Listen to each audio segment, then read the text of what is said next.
What's up, guys? Welcome to QMO Podcast. I am your host, Montae, and it is, what year is it? 2026. 2026. 2026. Gosh. We got The real Liv here, the one and only. How are we doing today? doing good, man. Leo couldn't make it today, unfortunately. Let's see, big homie. But man, today is gonna be a very interesting day, man. I'm excited to chat with this young fellow. I got to talk with his assistant, and he spoke very highly of this young man. Let's go. You know, it's gonna be a very educational episode. Okay, yeah, I'm actually excited. I got a chance to watch a couple of his videos, so I'm excited to actually learn. We're gonna sit down, not just conversate, but actually learn something. Yeah. So shout out to Rafi, man. Shout out to Rafi. Got that out there. That's my guy. All right, go ahead. yeah, shout out to That guy's Robbie. painting the town. He's doing it right. Yeah, I know. Everywhere you look, you can see his face. Agency I literally saw manager. him at the guest list part. Did you get a chance to see him? Yeah. it's cool. Yeah, I was with him. Well, you've already met him. Yeah. Easy, All right, let's get easy it. repping. Let's get into it, man. We got to give you an intro, man. Let's Hey, go. Martin, don't show him as he's talking. All right, go ahead. Okay, ladies and gentlemen, welcome back to QMO. Today we are sitting down with Hypeman Ken, someone who has built a brand around energy, community, and lifting other people up. What is interesting about his story is that he has not always been that guy bringing the hype. He used to be really shy, but through a lot of personal work and growth, he stepped into the confident person he is today. Now his mission is bigger than just creating content, okay? He wants to encourage and help shape future entrepreneurs, and it's starting right here in Scottsdale. He's showing people that it's possible to build something of your own instead of just spending your whole time and whole life working for somebody else. He's also looking to start building that movement right here in Scottsdale, creating opportunities and inspiring people to chase their passions and becoming their own boss. Hypeman Ken, welcome to the show. You're hired. Oh, period. You're hired. My heart's just gushing out now. I'm just so ready to chat to you all. Well, go, man. Yeah, thank you for being here and taking the time out of your busy schedule because you own two businesses. So, I mean, wait, right? Two? Or is that your son? There's a couple. Oh, my- Yeah, my wife has a digital marketing agency also, and my 16-year-old daughter has a nonprofit. Oh, wow. So you have more kids than just. Just two, yeah. Okay. But we're all entrepreneurs in our own way. I love that. Plus we homeschool. So yeah, I mean we can unpack all that. But yes, multiple businesses out of the house, and then I sold one last year, which really kicked things off. Congratulations. I know you were kind of off camera starting about that ladder that you worked your way up from starting working in the company, building the foundation, all the way to now hiring your own leadership role. So I'm excited to get into that. Tell us a little bit about how you started your own business. You started broke poor, you kind of mentioned. Let us know a little bit about that. Yeah. Let's see. I think my origin story was really around growing up poor. And for some reason, I was business minded at a pretty young age. My mom left when I was 12. Note in the sock drawer. Didn't see her for at least a year. First day of 7th grade is when that happened, which is pretty compounding. The chaos was compounding. But I had an older brother, and I kind of dealt with it in my own way. And through that journey, through some other inspiration, I was like channeled into this idea of like carpe diem, like seize the day. And life at that time just became so critical to me. My time became critical in what I wanted to do with my life. So I was really drawn to business. I remember not having anyone around me who was inspiring or really guiding, just the environment I was in. And I just kind of remember always feeling out of place. And then I started reading Business Week, like the old magazine that you could subscribe to in the mail. And I don't really know where it came from, but man, I read that thing cover to cover. I devoured it. How old were you? 14, 15, something like that. And I was just like devouring the content, talking about economics, strategy, businesses, Warren Buffett, whoever it was. And so I had that. And then I started working in corporate coming out of college. And I think whoever's listening, like I had to work for a lot of assholes. And this is just a big part of why I started becoming an entrepreneur. I had many motivations, but I just worked at a lot of different companies that didn't see the tenacity and hunger that I had for my personal development. I was never really acknowledged and challenged in all the ways. I'm sure a lot of us can relate to that. Right? Yeah, no, for sure. I mean, that's why I became an entrepreneur. But so I remember all that. So I kept switching companies. My wife and I met in high school, so we should go down that rabbit hole soon. But we met, so we were raising our kids. We moved up to Northern California. We're at. In Walnut Creek area. I'm in Gilroy. Okay. Yeah, let's see, I was working for a company in San Diego and it got acquired and we ended up having to move out to the Bay Area, like the Walnut Creek area. And I worked at like 5 different companies in 3 years or something. I was just so hungry and I kept going anyway. And so through all that journey, I just worked with a lot of people I didn't enjoy. And during COVID, when, the world was upside down, everybody's like taking a look at, your choices and how you spend your time. And I just remember I was working for a company, not enjoying my time, making the most money I'd ever made in my career, right? So you're always the mental math there. You're like, well, it might not be your favorite, but man, it pays the bills. You got to put food on the table. And I just remember I got to a point where this phrase, like I got a download, and this phrase, fortune favors the bold, just wouldn't stop like open loop in my head. And I was like, okay, I'm being called. And one thing that's always been true for me is I love helping people. You'll see that come through today. You'll see it come through my brand. Business is my sport. That's my art form. That's how I create.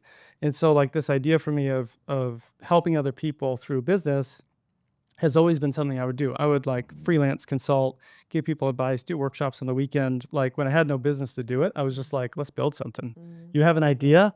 I've got hands. Like, let's go. I've got a mind. So we would just create stuff. And so at that job, I remember I finally decided like, I want to create an environment. My goal was to create an environment of culture in a business where I could have a group of people who are my employees that truly thrived. That was like the essence of what I wanted. I was like, I don't want all the stuff that comes with big company bullshit. I want it to be fun. I want to provide a great service. I want to serve a community. And I want employees that understand that and appreciate it to live there and thrive, that work there, but live there. Yeah. So that's how kind of my journey started. And I started my first company. And we can get into that, but built, scaled, exited last year. My wife and I, or she started the company, and then I started Hypemanning it. So we scaled that up, and that's when we kind of got into the replacement ladder. But that's a little peek into the origin story, and I'm happy to pull on any of those threads. Well, I love that. Fortune favors the bold is a quote. That's fire. I'm gonna talk. That was like iPhone cover. Like I literally, it was a download, and I was like, I have to answer that. And I remember. I would just go to we were out in California at the time, and I would just go to the beach. I went to the beach 3 different times, and I just stared at the ocean with this on my iPhone, like as the background cover. And I was like, I don't know what I'm going to do. I know I need to change something if I want the results to change. Yeah. And at that time, because it was COVID, I felt like my freedoms were being stripped from me. My children were in school. It was not a good situation. And I was like, how do I impact the control I have over how I spend my time? And I just knew I had to do something. And so like literally quit my job on a Friday, started the company on a Monday. And I found out later I forgot to tell my wife for 2 weeks. Because I was telling the story like at a dinner party. Yeah. And she's like, wait, what was the date? And I was like, oh, it was this date. And she's like, well, you didn't tell me until this date. And I was like, facts. I mean, that could have been true. I was definitely going through some stuff. And like I had so much confidence, but like, I was just carrying it, So anyway, that was. I want to know, because you say you quit your job and you just started your company. We have like so many like entrepreneurs that come on here and they all say the same thing. Like I just quit my job and it was just time to like move on. So what was the breaking point where you just said, I can't do this shit no more? And what was the name of the job? I was CEO for a distribution company. Oh, wow. Oh, so totally different situation. It wasn't a small. No, I grew up in like finance, supply chain, products companies. I worked for a lot of household name brand type companies, corporate stuff, So I think the second phrase, I've got a lot of these mantras that you'll hear throughout today, but the second one that came to me was when we moved up there and I was in that first job. And without getting into the details, basically I outperformed everybody, and then they tried to kind of like give me a sideways demotion. And they kind of took me out to lunch and fed me some drinks, and we're like, yeah, no, this is cool. This is good for you. I promise. And I just kind of sat there and I was like, I don't think so. I don't think this is going to work out for me very well. And I don't actually particularly like the guy that you're trying to assign me to. And so the download I had that time was like, hey, Ken, you get what you tolerate. You get what you tolerate. And the minute that planted in my mind and that seed started to grow, and then I was like, okay, well, I got to change my circumstance. Let me find another job. Okay, I did that. Shitty. Oh, let me find another job. Then I ended up in like Napa, going to Vallejo Wow. with a ferry over to the city, going on a scooter up to the 8th floor. Like it was just, I spent 2.5 hours commuting, Yeah. and I was like, what? So anyway, back to your question, like it's about like I decided that I wasn't going to tolerate life happening to me, and that I wanted to design a life that I could live, that I was in control of. Man. And that path was bet. entrepreneurship. So what is your why? Because I spoke with your assistant. Shout out to Matthew. Shout out to Matt. Hey, great guy, by the way. This guy, dude, he's so solid. hey, he's on it. So make I sure don't know why he's not in this chair. nah, You know what I make mean? sure you taking care of him. Because like Yeah, me and him had a conversation the other day, and I was like, damn, I like this dude. He got some. I'm very like observant when it comes to meeting people. Oh yeah. And I was like, hey, this dude's a very stand-up guy. He spoke very highly of you. So obviously, I'm so grateful for Matt. yeah, no, great person, man. So and grateful. he spoke on the transformation of rebrand. Well, I don't want to say rebranding, but creating this brand for yourself, and now you're tapping into media. And I saw you have a YouTube channel and got this Instagram, and I've seen all the podcast clips you've been doing. Mhm. So what is the why? What's the purpose that you want people to get out of all this? He said it on his recent YouTube video. Yeah, I know what I think- want to say. I mean, Well, I'll I probably know, give I you, know. I'll probably give you a slightly different answer today because I'm in the fields. But I think my overall why is to inspire other people to live every day better. And I find that most people that will listen to that happen to be entrepreneurs. So then that's my community, and I happen to love the sport of business. So that aligns. But like my why is really just to inspire people to live better. It could be nutrition, it could be mindset, it could be fitness, it could be work, it could be income, it could be your children, being a parent. Like my mission on how I execute that today is through scaling agencies. But my purpose and like my why at the end of the day is to inspire millions and millions of people. I want to be on stages doing my best work, and thankful for the people that show up that want to listen to that message, and then they can choose how they carry that out through their life. But just every day better. I always just felt like kindness is free, and I just give it away, and I smile, and I love to live, and it's just we're not here for a long time. We might as well be here for a good time. Yeah, I love that. I want to touch base on, circle back on how you met your wife in high school, you said? Yeah. High school sweethearts.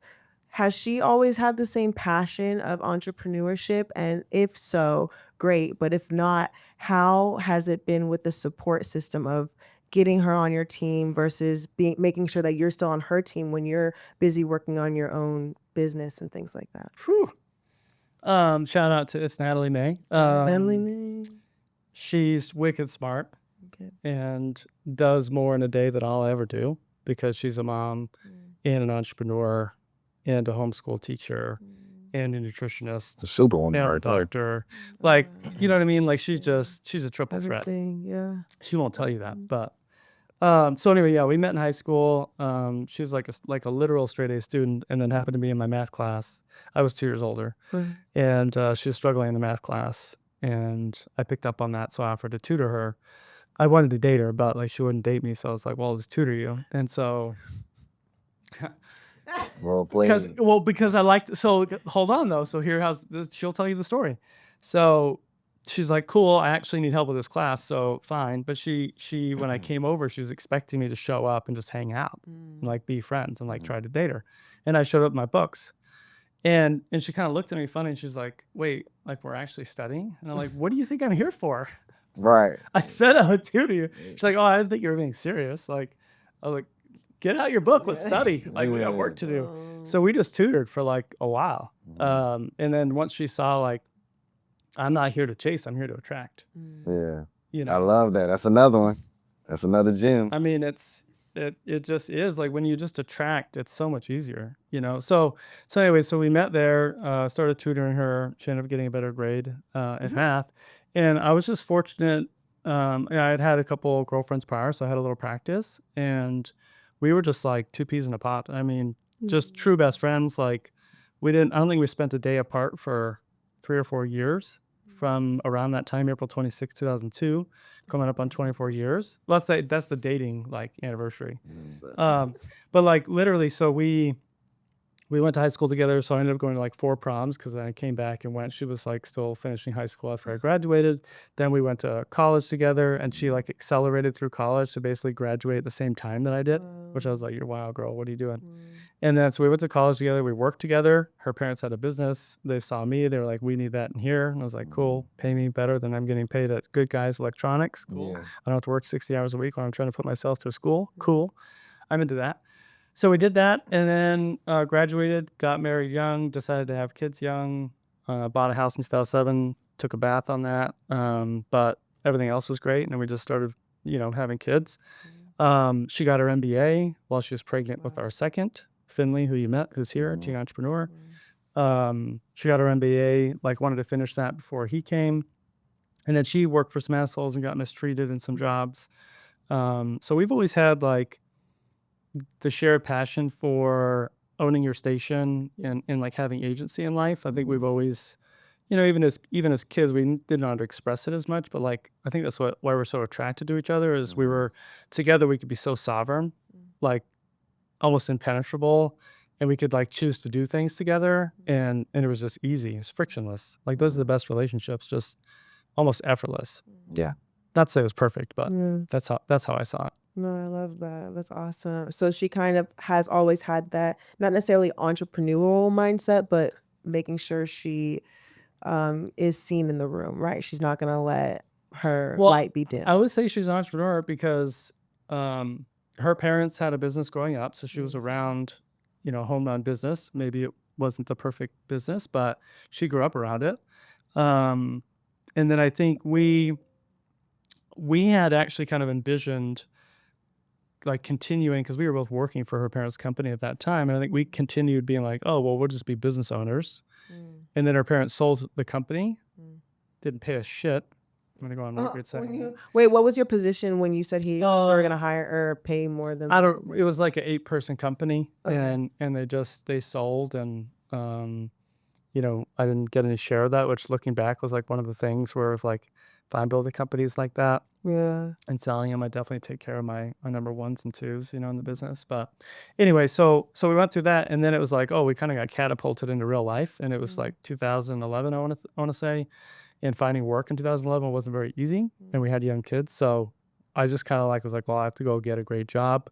Like being a business owner, creating my own business right now is not really. I wasn't there yet. I wish I was. Would have been sick, but I wasn't there yet. So then we just like, chase corporate jobs. But I think she's always been a creator, Okay. arts and crafts. Like she sews, she makes sourdough bread from scratch, like has her own mother, like stuff. I mean, she's like almost like kind of a scientist, entrepreneur. She's just very, very diverse. I mean, you said it yourself, a creator. I mean, I feel Definitely a like all creator. creatives and creators are just like that. They have an idea and they're going to make it their own and do it themselves. So I love that. I kind of want to pivot into the ladder you had mentioned earlier about starting from that foundation and building it all the way to hiring up your own team or leadership roles. So you kind of said it yourself, the business that you worked for your wife's family, they didn't really have a payout. They didn't have a system set up in place to really either set you up for success when they did sell it or set you up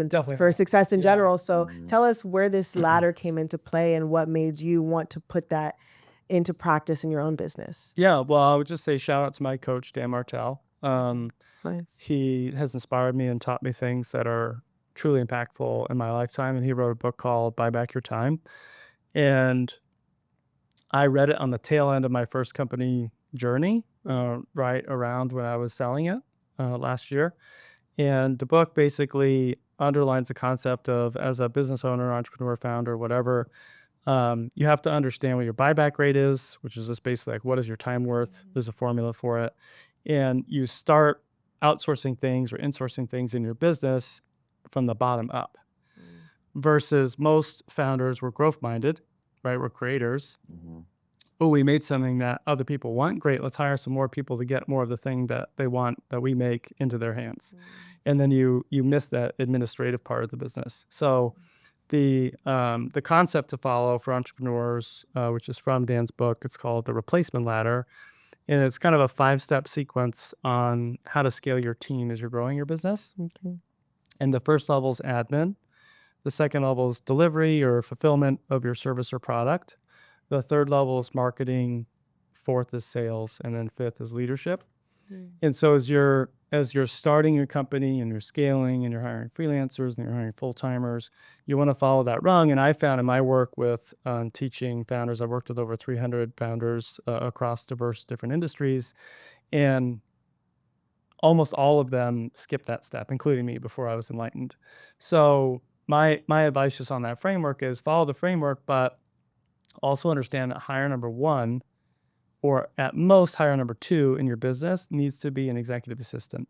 And his book outlines basically an operating system to leverage an executive assistant, which is more for me like a founder's partner. They own inbox, they own calendar, they own admin, bookkeeping, invoicing, collections, reaching out, booking podcasts. I mean, they can really do a diverse set of tasks. They're not just like to-doers. They're thought partners in the business, working on pricing and positioning and strategy. I mean, it depends on who you get, but You said they give you insight too. they definitely do. Yeah, the good ones. I mean, and if you're recruiting for A+, which is another one of my standards, like when you're hiring people up this replacement ladder, everybody that you add has to be A+. If you're adding people on your team that are not A+, that you're going to hand off work to, what result can you expect? We've learned that. Less than A+. And I can guarantee you that for both of y'all, you would grade your work as an A++. So the minimum you could do is an A+. That's what you can get in the open market. Yeah. But Now that's so let's stay on this, but I do have a question for you because I think this would be perfect going off what you just said. What's the difference between motivation and discipline? Yeah, that's a good one. I think motivation is like energy and discipline is activity or action. And so I can be motivated.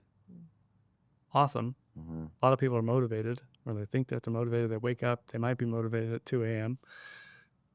But discipline is like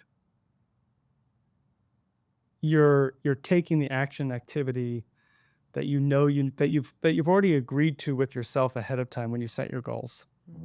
And if you're not setting your goals, please DM me and I'll send you my undeniable elite goal framework. It's at Hypeman Ken. face the camera. Yeah, I mean, you guys follow me, send me a DM goals. I'll send you my elite goal framework. It's undeniable to achieve your goals. And it's just another hack that I had in my process was like really understanding how to break a goal down into daily habits and then attaching rewards and penalties to it.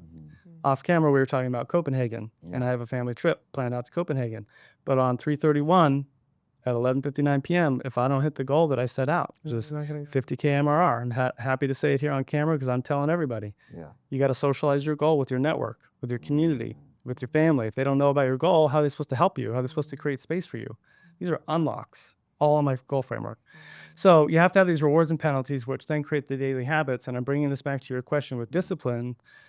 So what I found is like one of the inputs to discipline is the goals, is the daily habits. So if you're taking your annual goal, breaking it down into quarters, breaking it down into months, Makes a way. breaking it down into daily habits, and then saying, what resources do I need that I don't have today in order to achieve the daily habits, to achieve my goal long term? And what are the rewards and penalties that I'm willing to put on the line? Last quarter, I bought my dream car last year, like from my childhood. It's a speed yellow M3 competition. It's sitting outside, Hypeman plate. At the end of Q4, I said, hey, if we don't reach this goal, which was, let me tell you, it's a stretch goal for the company, I'm going to sell my car. And we had just had a company retreat. This is for my agency, Middleman. We had just had a company retreat, so everybody got to see the car. It was kind of like a proud moment. I was like, yeah, I finally got the thing. It's like it's yellow, black and yellow. Like those are my colors. This car's on buy, and it's also fast as shit. And like, and then my son was involved in procuring it because he's in that industry. So it was just like this really cool moment. And then I called everybody up after they left, and I was like, hey, I just joined this guy's coaching program, and I have to set these goals in a particular way. So I'm letting you know, here's the goal. And they're like, oh shit, that's the goal. And I'm like, yeah. And also if I don't reach it, and if you don't help me reach it, I have to sell that car. And they're like, shit, you're not selling the car. I was like, literally, I'm selling the car. Like, oh, literally sell it. So discipline is like, I know what I need to do. So then I map that out to all these daily I activities. mean, that's a good motivation. I Like, want for real. my car. You got to put skin in the game. Because how many people say like, oh yeah, I got a goal. Oh yeah, here's my goal. And even if they know what the goal is, it's like, what happens when you don't hit it?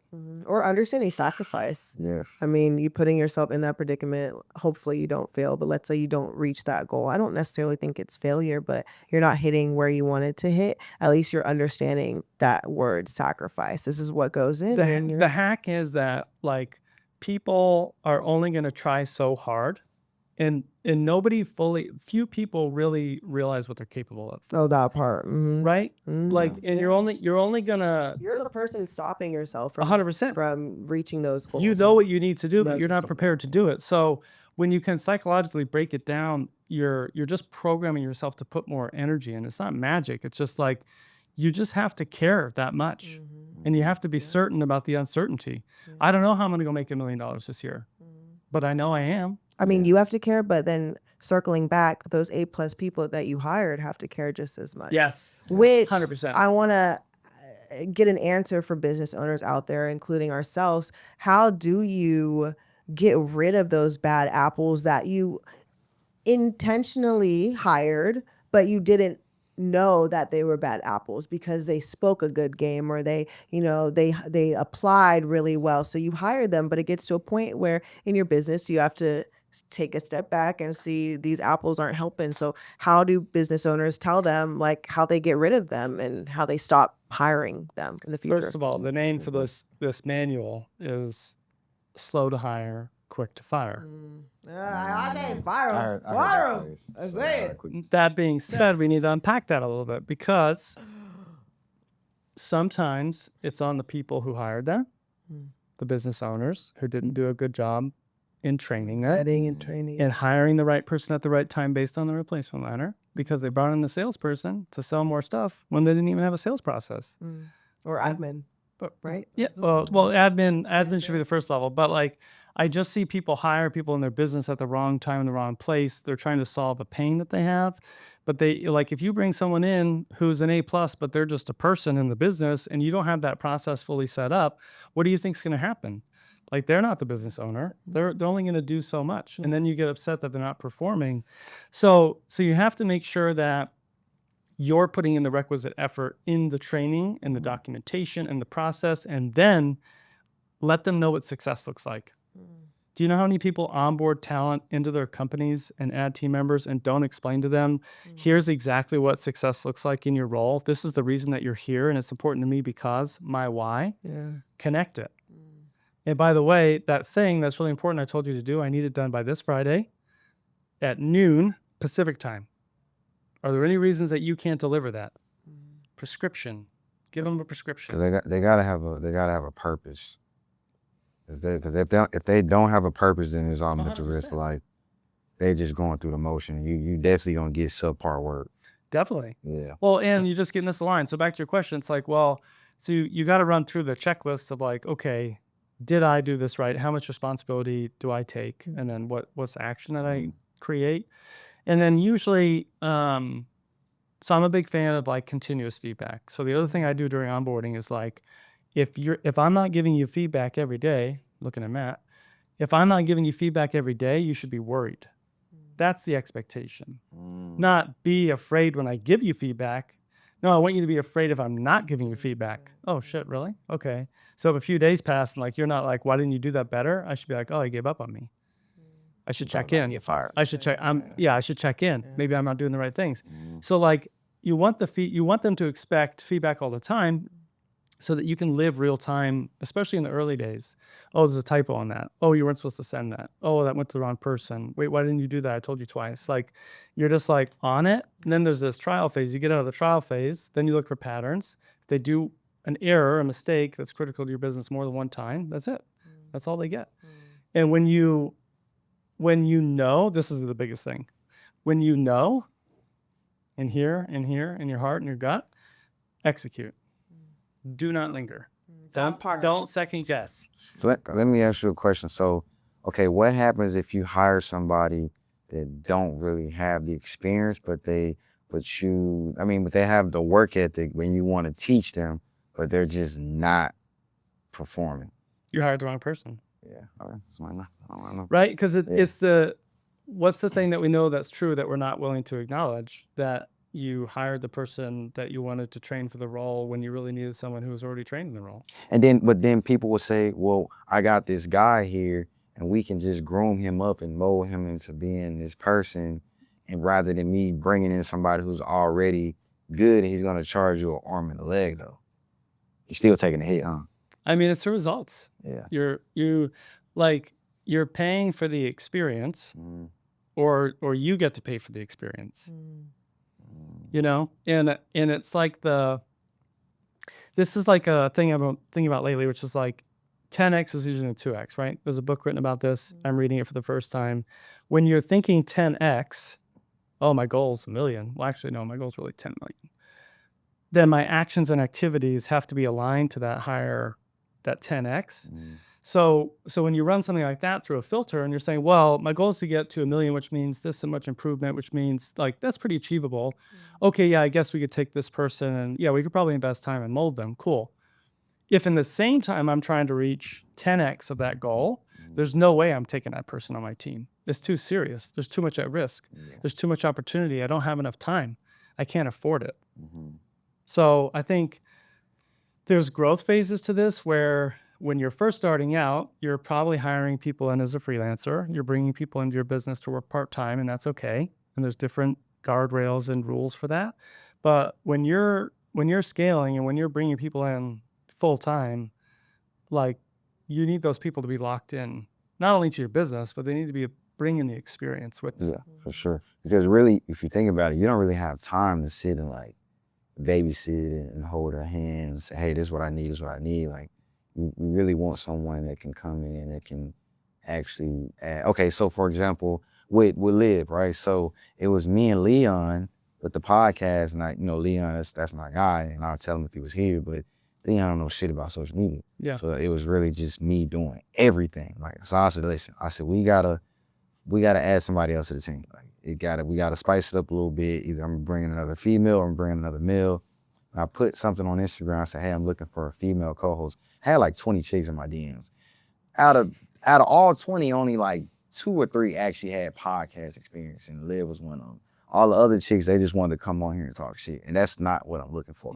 So good job. I love that. Hey, mission accomplished. Mission accomplished. Let's Well go. played. And they So- interviewed me too. I had Yeah. a podcast episode, and they were like, "Okay." Because I had to make sure that we like her, we get along with her, like we're gonna be around each other a lot. I had to make sure like Oh yeah, there was some vibes type gotta check out for sure. vibes. Yeah. And she got a boyfriend, so I got to make sure everything checks out Mhm. on her side. Because I know when it comes to business, like none of that shit will ever transpire in my mind. So, but I said that to say like, I brought Liv in strictly because like, all right, I need someone that has experience, but also that can help me like grow the brand. So that's why I was kind of like asking those questions. Yeah. And I think it's as entrepreneurs, we can kind of get stuck in the grind mentality, the hustle mentality that we can. I always tell him this to slow down. Like, Well, it's like we can work ourselves out of any situation. We can grow anything. We can do anything. And it kind of is paralyzing Yeah. because then you overlook the people that you need to add to your team, right? The experienced people. So my like metaphor for that would be the plant can only get as big as the pot that is planted in. Got some gems today. I need a notebook. he has a lot of. And it's just like, you got to make the pot bigger. I text my team all the time. We're going to need a bigger boat. Like Yeah. we hit a new level today. We're going to need a bigger boat. Whatever we were planning on, make it bigger. We need more space. Cause that's the other thing I like once I really got kind of just tapped into the creation, I realized that there's like a literal physical constraint in your life and the space that you've created, right? Like take the space that we're in now, right? If the space were smaller, if it were bigger, like it naturally will create more things. And I saw this firsthand. I had an office over here in Scottsdale, and I went there for about a year. It was mostly just me going back and forth to the office. And then it was only one desk. It's like an apartment. I rented an apartment instead of an office. We'll go down that rabbit hole later. So I had one desk in there for like a year. And then I'm like, man, what if I put a second desk in here? That would be kind of cool. Like maybe other people would hang out. So I put a second desk in, like 2 days later, somebody's sitting at the desk. Like I created space for this opportunity that I didn't see before. And I was like, oh wait, that person, now that there's a desk here, like I can actually use their help to do this thing. Then I put a third desk in. And then it was just, it's just like happenstance. I had 12 people in the office the next week because I was doing a content week. But it was just like, as I was creating the space for the things to happen, more stuff happens. So as entrepreneurs, like if you don't have the right space or the right car or the right laptop or the right whatever, like if you create the space for it, things will happen. I mean, my friends tell me that's one thing they love about me is like when I create a group or and like an activity for my friends to go to, they're always going to leave with another friend or someone that they can add to their network, which I pride myself in. And that's like why I love creating these spaces. I just hosted a girls' dinner. Some of my friends live like all content creators, you know, who aren't just content creators, but have their own businesses and you need maybe a photographer or need someone who specializes in makeup or hair or, you know, or girls. So things like that. And they were all able to exchange Instagrams. And now we have an engagement group where we send each other's posts. And we share and we comment and we like. So we know we're always having people in our community in our corner. So I think that's really important too, is to have those spaces, those safe spaces and people around you that are going to support you and believe in what you have. So that's cool that you had 12 people in your office. It was literally like, I kept calling it summer camp. I was just, if this is work, I'm not sure what I'm doing. Like, this is so much fun. We're wild. That's what I want work to be like, though. Like, that's what it should be like. I mean, someone when I was at Uptown, I do their social media. And so I'll be in the store and I'll be singing and just having a good time filming. And a customer went up to me and she's like, you know what? That's exactly how you should be at work. And I'm like, exactly. Like, I'm passionate. I love where I'm at. And that's where it makes me sad when I go into a workplace or a building and they're not happy or they're not smiling or they're not, you know, it looks like they don't want to be there. Like, why work in a place where you're unhappy, where you're being 100%. treated misfairly, or you don't want to be? Like, don't be there anymore. Go somewhere else. And that Go goes, start a business. then that goes back to the whole point of me, like, in my mission is exactly what you just said. Like, wake up and try to design something that's better than the thing that you have. Read some books, talk to some people. That part, read some. And honestly, read some books, like information. I mean, some of the folks that I have around that I've like really kind of brought in and fed information to, I've been real surprised at the lack of information, personal finance information, economics information, how business works, the type of money that's floating They don't around. teach us that in school. No, I mean, well, they don't want to. They don't want to. Why do they want you to know about it? Because then you'll feel bad about the thing that you're doing. You know. I tell people, because right now it's funny you said it, because we're actually like creating this course it's called Level Up Workshops, and it's an educational course that defines goal planning, financial literacy, real estate, AI, all of that combined into one. Amazing. And I was talking with one of the teachers, because we've been going to a lot of schools. We started with the Leona School District, shout out to him. And these are like, you know, charter schools. Like a lot of these kids are going through like real personal stuff. And I was talking to one of the teachers. I said, well, the biggest thing is that they're not really like training these kids for like the real world. They're really training them for like 9 to 5, like to just be another machine to come in, clock in, because that's what we were taught growing up, you know, as kids. So it's funny you say that, man, because I think now, you know, especially with everything evolving, you know, we got all these new technologies. It's like now we got to like, there should be a shift to where like now we can actually give kids an option. Like you have the option to, if you want to go here and just work every day, or you have the option to actually create for yourself. Because like you said, we didn't know anything about real estate or taxes, IRS, or, you know, finances, how to save your money, how to budget. Who was the guy? Is it Dave Ramsey? The guy that Dave Ramsey. Yeah, I mean, we were taught his stuff, but if you think about it, even when I look back at it as a kid, I didn't really know what the hell he was talking about, because nobody really broke it down. They just put on a tape and you just watch it, and I'm just going through a notebook. I really couldn't tell you shit I learned from the course. Right. So, I mean, yeah, both you guys are right on that. Breaking it down. For sure, I love that. 1,000%. Yeah, I mean, there's definitely a democratization of information. I still think there's a lack of action, right? Kind of going back to motivation and discipline. It's the information's great, and I applaud that you're doing it. I love that. And then like my mission is like get people tuned in to what's possible, you know, as humans, as a species that can create, like I create the future with my mind, and I believe that. And if I just told that to someone who's walking around the street working at Walmart or something, they'd be like, "You're crazy." But I'm like, well, but like literally though, think about it. You could create the future with your mind, right? You're like, well, I want to go in the room next door. I'll be right back, guys. I created the future. Right. Like you can put your thought into action. Do anything. Like I tell all my friends this. You can do anything you put your mind to. You just have to do it. You're the person stopping yourself from doing it. There's a method. It's like the rocket method or something where like if you're laying in bed and you really want to get out of bed, but you can't get yourself out of bed, count from 5, 4, 3, 2 on 1. Like you'll automatically get yourself out of bed. Any task that you want to complete, count yourself down, set a goal, put something on the table, put some skin in the game, and like watch what you can change. Let's talk about mood for a second, since you brought that up, because this is something, my new season that I'm in, I went from corporate guy to entrepreneur operator. Now I'm going into like entrepreneur media company. I want to be more than just an operator. And I had to go through a personal transformation at the end of the year to really like step into this new season. And a big part of that was realizing if I'm going to show up for other people, I can't let my mood dictate what I'm going to do.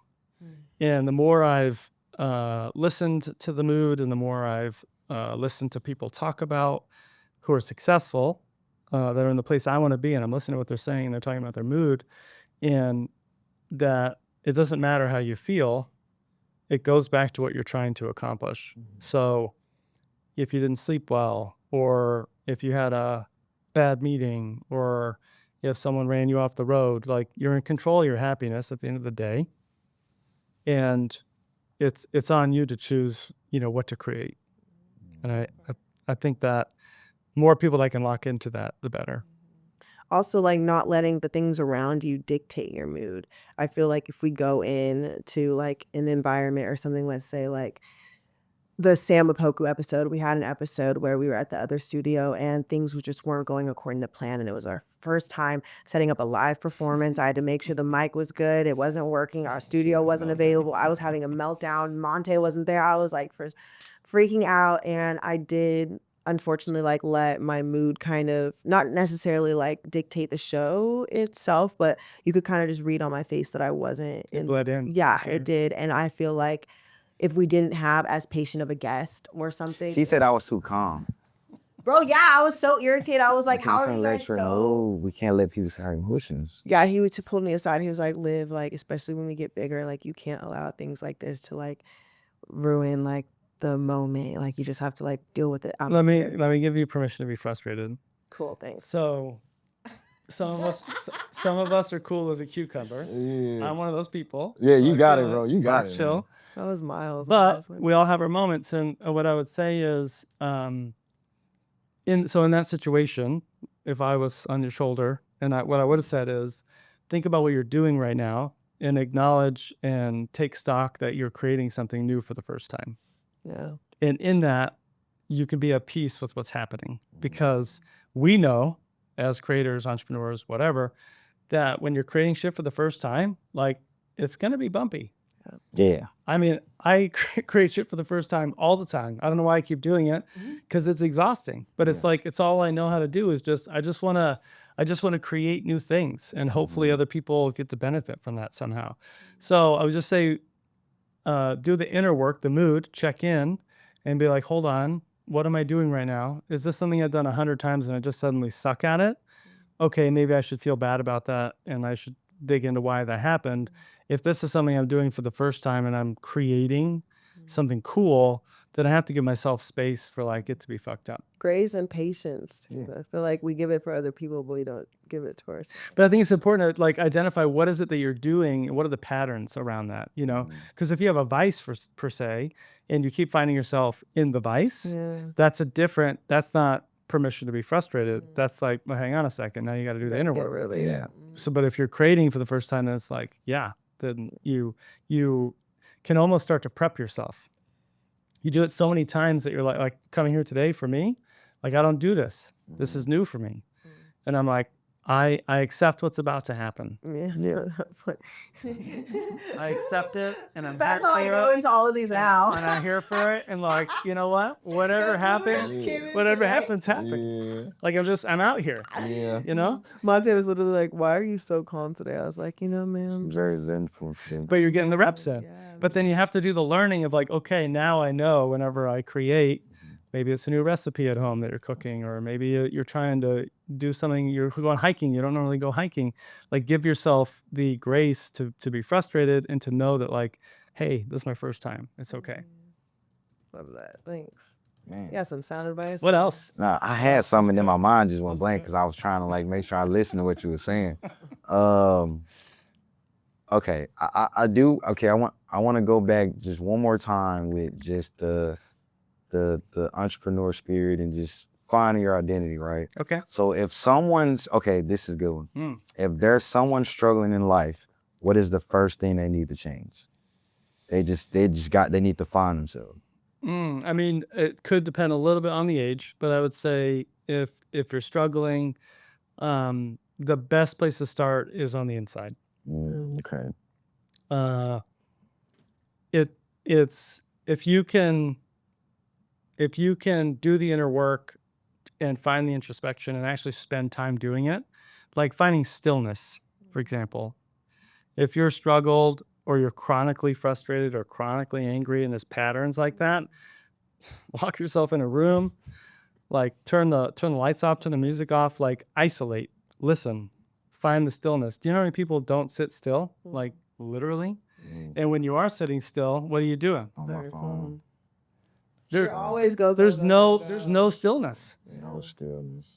And if there's no stillness, there's no introspection. There's no introspection, then you don't know how the car's running. Like you don't have any gauges. So I would say like for anyone, especially if it's like chronic, it's something that's like happening over time, I would just say you got to find stillness to do the inner work and then figure out the threads to pull on, whether it's reading books, getting a therapist. I don't know, I'm not advertising that, but like whatever the avenues are, talk to your friends. Establish a routine, like establish a routine where you have that self-care, whether it's weekly, monthly, daily, something where you isolate yourself, you meditate, you pray, whatever you do to really ground yourself and check on, what do you call it, like your motor, or what do you say? Yeah, your engine. Yeah, your car. engine. Yeah. And then the other element I talk to a lot of folks about is like, if you have a circle of 100 people that you touch, influence, family, friends, whatever, like that's, 100 people, it's a good amount of people. And if like, okay, if that's kind of my rotation or maybe as big as my rotation could be, how many of those people today would I consider that lift me up? Yeah. Is it half? I mean, this is 60%. And some of the work that I did over the last 15 years was aligning and cleansing my network. I don't know if I have any friends that aren't entrepreneurs, as an example. I had to go through an alignment, and I realized that there were a lot of family, and there were a lot of friends, and there was a lot of fiction, and there was a lot of stuff. And I was like watching the news, as an example. If y'all are watching the news, just turn it off. Like I just had to go through a whole kind of alignment to clean all that up. You said turn off the news? Oh yeah. Oh, I don't watch it. Good. Okay. Amen. Yeah. But just basically cleanse your network and visualize like, okay, how do I get my 100 people to like A+? To like everybody's lifting me up, everybody's encouraging me. And when you lock into that goal or that mindset or whatever, then you start seeing life differently. And you're like, wait, I already told myself earlier in the car that I wasn't going to tolerate people that pull me down anymore. You are who you hang around, man. True. If you're surrounding yourself with these bad apples, you're going to become that bad apple. If you surround yourself with 9 broke people, you're going to be that 10th broke. If you surround yourself with people who don't care to build their mindset, how an entrepreneur's entrepreneur I like that. spirit. I like that. And you know what I'm saying? Entrepreneurial spirit. I like it. Yeah, no, agreed. But then you have to, again, motivation, discipline, you got to do the work then, take the action. Most people are not willing to cut out. Well, that's why I asked that question, how business owners can get rid of that, how people in general, when it comes to normal relationships, when you are an entrepreneur, you're going to be that rocket ship that doesn't need those boosters anymore when you get to a certain point. So how are you going to develop those skills to say, hey, you're my friend and I love you, but it comes to a certain point where like when it comes to my business, I have to separate that. It can get hard too when you hire your friends and you have to separate yourself, which is why maybe we don't hire our Yeah. clients. Don't. I see, right? Yeah. When you think 10x. Everyone. Yeah. Well, No, it's tricky to bring friends and family into the business, and again, it's comfortable. And one of the other topics I talk about is like, it's really important as an entrepreneur to stay on the successful path, to be proactive, not reactive, to be intentional, not comfortable. And when we hire our friends and family, or when we take the deal that walked in the door, or whatever, we're usually, there's some compromise that's happening, but we're exchanging it for comfort. And it just slows you down. It's scary to get out of your comfort zone to like, I'll take, for example, like being a freelancer or like setting your own price for businesses when you're pitching yourself. It can be really scary, especially like when you send out your pitch and you don't hear anything back and it's like, oh my gosh, my price is too high, or like, but when you worked yourself to a certain level, when you've experienced that growth and you've gotten paid that amount, or you, let's say you're a business owner, if you sold this amount of profit or you developed a product that people really like, what's to say like you can't do that. So it just comes to a point where sometimes when I'll say me, for example, like pitching myself to brands and stuff, and I have this price and then they don't respond back, or they say like, no, it gets kind of hard to like really tell yourself like you can keep doing this, or like your prices are enough, you're enough.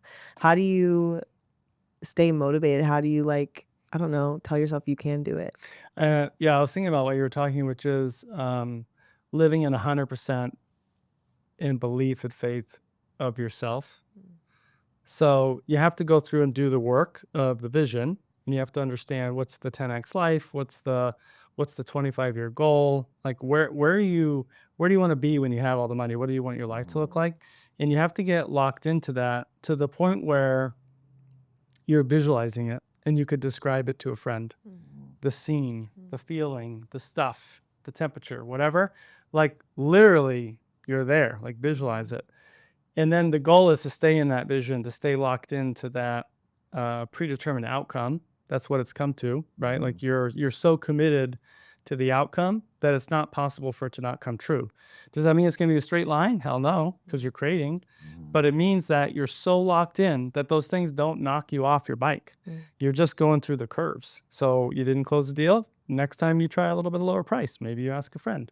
You do the work, but you just have to stay locked in to what your ultimate goal is, and like literally believe it so much. Review your goals every day. This is another non-negotiable I have.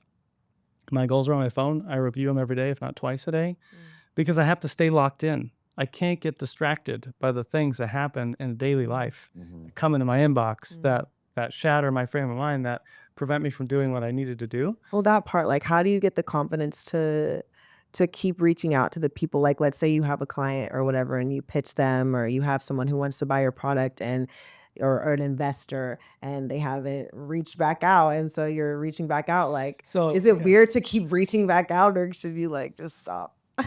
So now you're putting external rules on yourself, right?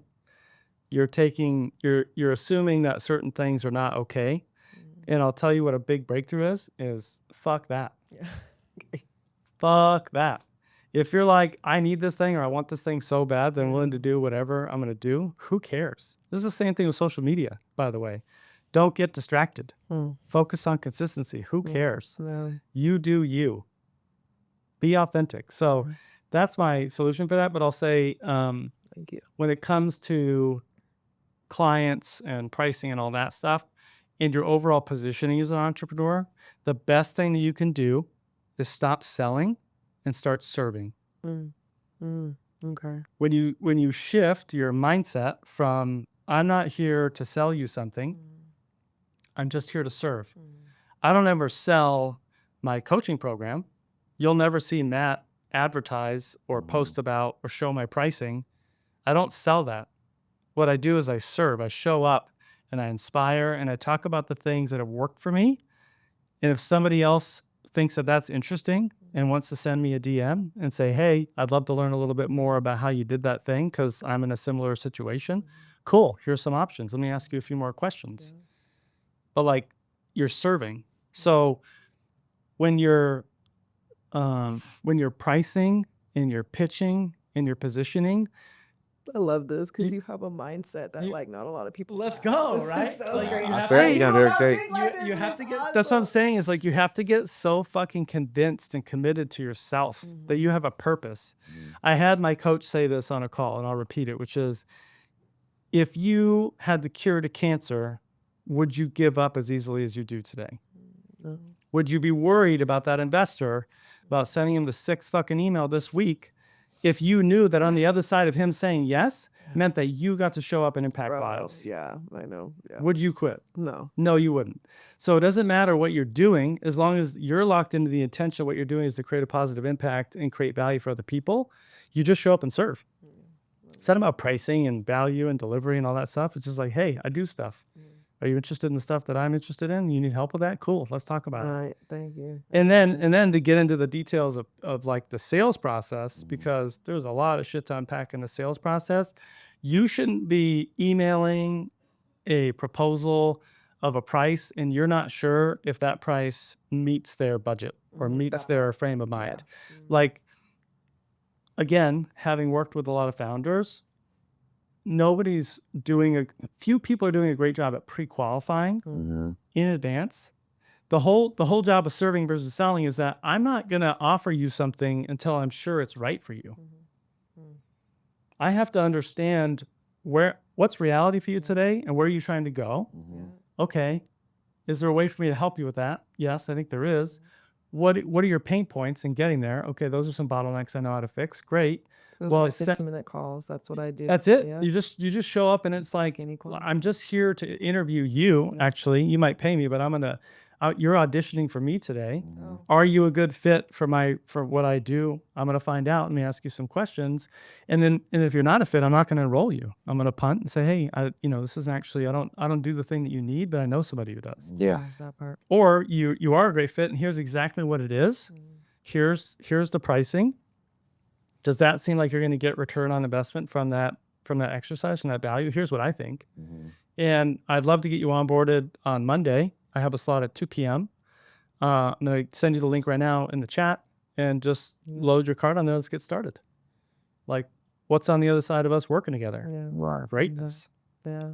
I love that. And you don't also, just because we're on the sales stuff and I've been having a lot of sales conversations right now, please do not serve a client before they've paid. Meaning, Oh my God. custom proposal, Literally. spec work, Just talk about that. even talking to them verbally. What you do is they're like, oh, well, what would you say about this or this or this with my brand? And you're like, I'm not sure because I don't know your brand all the way yet. But I have a client that I worked with that's just like that. And these are the results that they got. Now, this other person where we did this other cool thing for that I think might apply to you, but I'm not sure yet. And you just point to all the things that you've already done. You never answer the question directly. I learned that the wrong thing. Like I did a 30-minute call for free, and because basically I help people grow their social media or become content creators. And I answered some of her questions, and so I followed back up. She's like, "Oh, I have to talk to my husband about this, blah blah." And I followed back up, and she's like, "I talked to him, and we're just gonna take the advice that you gave and do." And she's been doing it, and like it's just so frustrating because it's always like I serve. I am very passionate about serving others. I have no problem with doing that, but then it comes a point where I'm serving and I need to monetize that service, so that's where I'm at right now. And I feel like I've given so many freebies where now I started doing these 15-minute calls where I ask questions, pre-qualifiers. Can I work with you? Can you work with me? Are you closing people in your DMs? Yeah. You Sure are. not. Do you have a sell by chat framework in your direct messages where you don't even get on a sales call? No, Okay. I always We're gonna- do we're the gonna- DM and then I get on the We're call. going to talk afterwards. So, like, at your best, with a standard service, you should be able to enroll people in your DMs without getting on a call. That's the gold standard. Okay. Like, are you talking about, because I used to have something called ManyChat, and you That's just a tool. Okay. This is a sales process Okay. that you can follow. That I Yeah, we'll happy to chat share for sure. a copy. No, for sure. Because that's something we want to do with the, because Liv have her brand. but also like that's something we want to include with the podcast. So I didn't get a chance to tell you, but I'm creating a website. So it's already like it's already doing my. Wait, you're creating a website? I got somebody to do it. Mm-hmm. Yeah, so Correct. I definitely Correct answer. I tried to do it. I actually did like attempt to do it, and I was like working on it. Just because we can doesn't mean we should. I was like, this shit is just I don't have the patience. So I was like, let me just get on Fiverr, did some research, and I was like, all right, bet. So I already paid, so it'll be done in like 7 days. Yeah. So I haven't checked. And we just got our pod. Wait, do we get? Yeah. We don't talk about this. So I want to don't- add that with Yeah. what we got. So I would love to chat with you more on it. So I didn't mean to cut you off. Yeah, no, you're fine. I was just gonna say, I have a slightly contradictory point, but it's a nuance to understand. So scaling your social channel in like the whole serving thing before someone's paid you, you do want to give your best stuff away for free. So what does that mean? It means that you're setting up a framework, like I had mentioned earlier. I have frameworks that I send out to people for free. My goal framework is probably my most popular one. It's super simple. People follow it, and I just give it away to people who are engaged with me on social. And I do that because it's a good way for them to understand like how I operate. And for the people who understand that they're not going to be able to do all the stuff, they can't do everything that you can do. There's going to be people out there that are going to try, and you know what's going to happen to them. But the people that are like, oh, these are zingers, I should probably hire you because this is just the tip of the iceberg. So it's I do kind of do that. Or sorry to cut you off. but you shouldn't do it on a sales call. That's my point. It's like you don't want to take your time to do it. You want to just set up templates. Yeah, like on frameworks, Instagram giveaways. and stuff. I just don't do it as much as I used to. Like when 2020 happened, 2021, 2022, 2023, that was what I did. But now I am starting this social media management. I used to do content creation. Now I'm helping brands. So now I have to, I guess, figure out a way to promote that because I don't do that now. So that's where my struggle is, I guess. Yeah, do it in your stories. Yeah, Talk about your do it on your clients, stories. talk about what you do. See, that's what I have to start doing. I feel like I limit myself. Like I do too many things, and I find it hard to like talk about all of them. Like people are always like niche down, niche down, niche down. Like I have the podcast. I'm a singer songwriter. I am a chef. I cook and I bake. I have a personal training business, Live Be Fit. I'm a social media manager. I'm a content creator with my own clients. I have an agency, Statosphere. So it's like for me, I do all of these things, and it's finding, I guess, the time and the right place to pitch them and put them in front of. Because my goal, because you kind of touched base on this, I'm sorry if I go on a tangent, is you want to imagine these places, these houses, the amount of money you're making, whatever, the family that you want to create. You want to keep imagining that and speaking it into existence, because if you keep working towards that goal, you're going to hit it. And that's literally what I was talking about with my boyfriend the other day, is like this house that I want to get to is like, but I want my income to work for itself. I don't want to have to go into the office every day. I want my phone to be making money right now while we're having a conversation. I want, my clients, whether my business takes off and I have my two other coaches that have their clients and they're training them right now, so I know I'm getting money and they're getting paid. Like there's just like a lot of stuff that I want to do, but it's like how You're doing too many things. That's what I'm saying. See, I know you want me to tell you. I just let you go on for a while just so that you had to. But like I know that you're trying to ask me to tell you to stop doing all the things, and I'm telling you to stop. Like you need two things maximum. Then when do I get to do everything? So when you go through the goal framework, what it illustrates to you is that you have channel capacity. And if you try to make 6 detailed goals for all the different things that you're doing, you'll realize that there's no way in a single day that you could do all the daily habits to support all those goals. So you naturally get funneled down to I have another framework called ruthless return on effort. The ruthless return on effort model basically takes how much effort do I need to put into this thing, service, product, business, whatever, how much benefit do I get out of it? And you run math and then you score it, and then you multiply it by a scalability factor of like, well, how scalable is this thing? Then you get, I love to do this for products or services that founders have because they're doing too many things. So you list it all down, and then suddenly you're like, oh, well, it's very clear that only those 2 things have a great ROE, plus they're scalable. That's where I should focus first. Yeah, I'm not saying no to everything else. I'm just saying yes, but later. And you focus. I mean, that's what I'd be talking to you about sometimes too. So but if you have to roadmap it. so you can still talk about it, but you're not doing it. Because if you're a mile wide and an inch deep, you're just stretched thin. But like a basic rule, principle, like agency life, media, whatever, get the one thing up to $1 million a year in revenue, Okay. $84K a month, MRR or average revenue, whatever. Then it has some scale to it. Then you can do the next thing. But until your social media management company is doing $84,000 a month, which is Not doing right. it. That's 10 people, it's 50 clients, whatever. Like that's got some scale. Then you get the thing where your phone's making money while you're not sitting there. But you thinking that's going to happen while you're trying to do 6 things is just, you're just spinning your wheels. Yeah. Okay. Thank you. I like him. Thanks. That's why I said, like, I'm here for you guys. I'm on the podcast, but like, I'm here to help you guys rip, you know? We definitely gonna have to talk off this camera. We do got to wrap up here soon. Alright, cool. We'll be in this. We'll be in this thing all day. I'll let you. You want to close? Anything you want to add? Because we've been over an hour.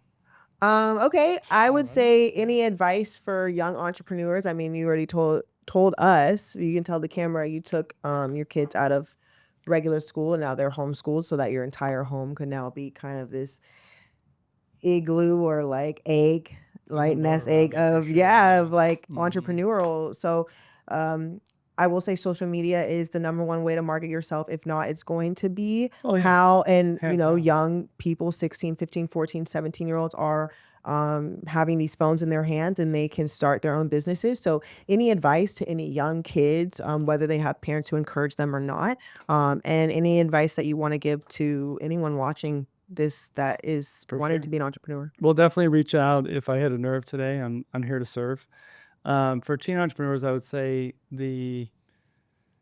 my singular piece of advice is know that we're in an era of AI, and it's the people that are the youth right now who are going to get the most exposed to this. And AI to me is a democratized way to make a lot of money. It's a way to create a lot of value if you're using it in the right way, not just for information, but for purpose.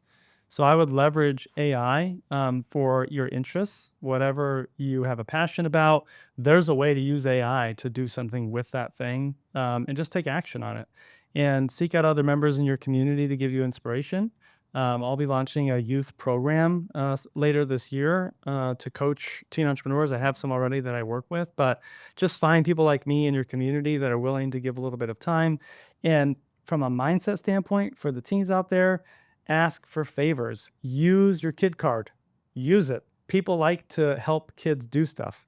So let people know that you're a teen entrepreneur and ask for favors. That's an easy one. I love that, asking for favors. Everybody needs that. Everyone, I was gonna say, I tell this to Montae all the time because this man has a very big network and he doesn't use it all the time.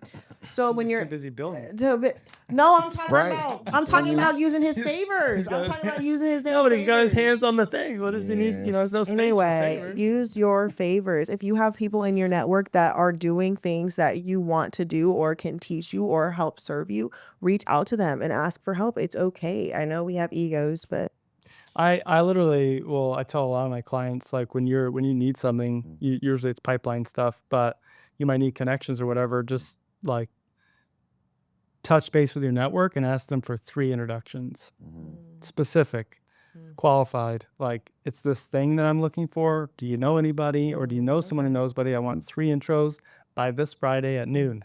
Yeah. Like, I need them now, not just like, hey, bro, do you have like some stuff for me? Or like, do you know anybody? It's like, Yeah. no, I know you know somebody. Think about it. Mm-hmm. Give them the context and then ask for 3. And you'd be surprised how much people love to help. I probably should start using my network more. It's just for me, man. It's just like once you tell me no, then it's kind of like, all right, forget it. I'll get it myself. And I just kind of get in that mode. Which is fine. Yeah.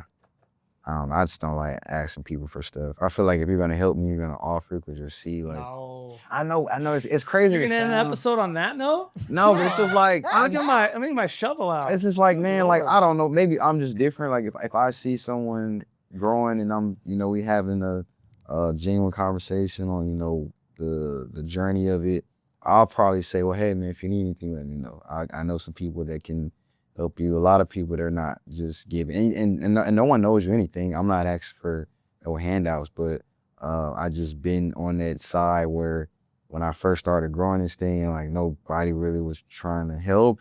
Now that we got an audience where people actually watch and like tuning in, it's like now, and I'm getting in these rooms where there's these same people I asked for help. They're seeing me getting in these rooms now. It's like, oh man, good to see you, bro. Hey man, let's collab. So it's just kind of just like I don't know. I'm not bitter or nothing about it. It's just I just understand the game. So I think you need to be more unapologetic. And when I say favors, you invite people in for the favors. It's not like, hey, can you do me a favor? It's like, no, there's a specific thing that I'm working on. I need to meet someone. I need help with this. I need help with that. You leverage the network to pull in the favors. yeah, And I think for the people who whatever turned you out when you weren't on the come up, you just like kill them with kindness. yeah, Just like, cool, man, cool. To have you up next. Yeah. Because the thing is, you're gonna ascend anyway. And like, if you think you're on a level now, just wait. You're gonna keep going, and like, you have to expect that to happen. Yeah, that's true, man. And I had to. It's funny. It's funny you say that because I had to like swallow my pride. It's like, you know what, man, it's cool, bro. I'm not gonna put no energy into it. So those same people I would see at all these events, shake their hand. How you doing, man? Happy to see you. Like we get invited to stuff all the time. Like I think the best event for me, and Liv obviously would say different because she get invited to a lot of stuff too. But we got invited to the Phoenix Suns event. Scottsdale was like at a mansion crib. At the one-way fashion show, got to see the launch of the New Jerseys. And for me, and we got VIP experience. We was like front row. They had the letters and all this. And I was like, for me, I in my mind, I had a reflecting moment when I was sitting with Liv. Damn, like we actually got something. So and so now that's the floor. That's it, right? Don't let it surprise you again. Yeah. It's That's why you been here. She be saying that, it's dude. expected. And it's like, for me, it's like, I hear need you, to watch Liv. Marty Supreme. If no one has watched, if you are an entrepreneur and you haven't watched Marty Supreme, you need to watch that movie because the confidence in this character is crazy. She be saying it. I get it. Yeah. No, have you seen it? I haven't seen it, but I haven't either. But Oh, yeah, don't yeah, be yeah, surprised. yeah. Just be expected. And then if you're not there, be like, damn, what happened? I was on this thing and now I'm not there. And what Like when we go to forums, act like you've been there. I'm of course. I'm actually, yeah. We're going to. But definitely invite people in. I see too few people do that. Invite people into your goals, invite them into the things that you need, express your why. Make sure people know, like the barista at the coffee shop, how to conversation. Like let people know too, because some people you kind of mentioned like, oh, I just assume that people are gonna see my struggle and see how hard I work and they're gonna help me. Like people have their own life they're living. Oh They're yeah, not all gonna but that's not what I'm saying. Please don't take that. That's not what I'm saying. Everybody have their own life. I'm not expecting nobody to give me $1 because I'm not. No, not like that. I'm saying like you have to go out of your way and tell these people, hey, this is where we're going with QMO. This is what I need from you. Yeah. It's help me out. If not, then like I'm gonna ask the next person next to me because I have this network of 10 people. One of these 10 people that can get me into this room are gonna get me into the room. I'm just asking you first. So I had a conversation with someone and I watched this interview. It was when people see that you don't need them, they're more likely to help you. 100%. So I try to show that I can do it without you. Like I'm gonna get in this room with or without you. You gonna see me in this motherfucker for sure. But so I just I just want people to just see the grind, and it's like, and I feel like now people are starting to like are more willing with the favors. I just want them to see like, hey, I have an asset here. Like this is not no subpar work. Like I take my craft very serious, like what we do. So yeah. Yeah, I think just be lighter about it. Yeah. You just got to be lighter about it. Yeah. Don't make it so heavy. Mhm. It's not such a big, like, I get the underdog thing because that's where I live. But like, once you lock into what you're doing and where you're going and what you want to create, it's more peaceful. Yeah. And it's less about, I'm going to show you, and more about, I have set expectations for myself that I need to achieve. And that's my measuring stick. Right. It's about you and what you want to achieve. Like competition.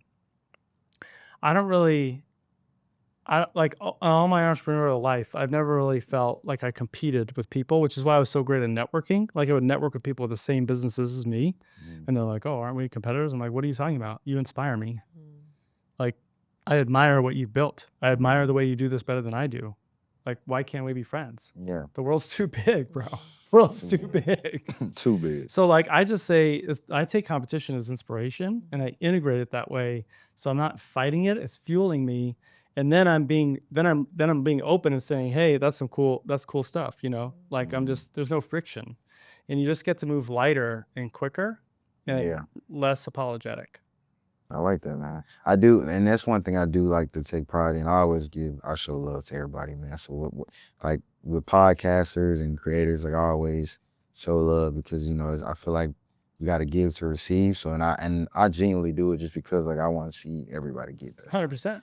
Same. For sure. So, I appreciate We're it. on that, man. Mike. Thanks for having me Man, today. absolutely. Yeah, man. We got- thank you so much. You guys were for awesome. being Oh, here. sure. I'm looking forward to helping you both grow, scale, structure, build, hire, raise money, increase your impact. let's I mean, I'm out here. I want to build for the entrepreneurs. Like that's the foundation I'm building. We didn't get a chance to talk about my coffee shop today, but maybe on the I next know, episode. man, because I'm like, dude, we need to We get got a coffee shop. We got I'm opening one here in the Valley for entrepreneurs, and I'm launching an apparel brand next year called Certified Hype, which is also the world's first apparel brand dedicated to entrepreneurs. It's a lifestyle streetwear brand, and then I have some other projects. But like, yeah, there's a bunch of stuff I'm spinning up here like locally because I want Scottsdale to be like a destination for people to think of when they think entrepreneurs. Like, where can I go to get fed? Where's there a good network? I don't want to be in San Francisco or LA or New York or Austin or Chicago. Like, why not Scottsdale? So where can people find more info about the coffee shop? Just on my Instagram.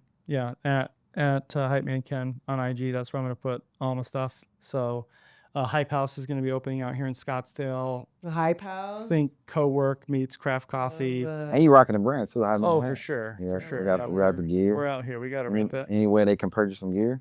Coming soon. I'm doing Certified Hype, but that's till next year. Let the people know how they can follow you. Yeah, you follow me at Hypeman Ken on Instagram. You also subscribe on YouTube. That's where my long form videos are, more educational stuff.